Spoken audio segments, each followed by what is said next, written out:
All right, guys, so I just went and watched Good Fortune. And, I didn't really see much for this movie. I think I watched the trailer a few times, and I knew that it had, some notable actors in here. And I knew the stories about Keanu Reeves, how he was an angel, and how he basically traded Aziz lives, a broke man, for Seth Rogen's, who was rich. They swap places, trying to get Aziz to learn a lesson, how money wouldn't change him. Money isn't everything in life. But then he realizes money does solve a lot of problems, so Keanu has to try and figure out a way to get them to swap places back. Now, let me just list some things that I liked about this movie. And the first thing I'll say is the runtime. It doesn't drag on too long. It's kind of a quicker movie, only an hour and 38 minutes. The pace is good as well. It keeps the story going, and the story itself, right? Seth and Aziz swap places, and you get to see the perspective of how a rich person would be if they were broke, and how a broke person would be if they were rich. And just that dynamic, along with Keanu Reeves, he starts out as an angel, but as the problems arise, he gets stripped from being an angel and has to basically be a broke man with Seth Rogen. The last thing I'll say is this movie wanted to make sure that you knew rich people suck and the poor people do all the work. That's basically what the movie's telling you throughout the whole thing.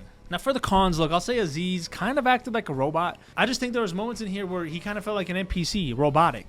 Some of the voice lines he was saying. And then he has a relationship with Keke Palmer in here. And to me, it's like, how? No, I'm just kidding. No, but to me, it's like it came out of nowhere, it felt. Just out of thin air. But basically, guys, this movie is just something simple. It's a semi-comedic, fun, entertaining, goofy movie. And, it doesn't have to be watched in theaters, but if you do, I think you'll still enjoy it. For me, I enjoyed it. But comment below what you think. Did you like it? And if you did, comment below why.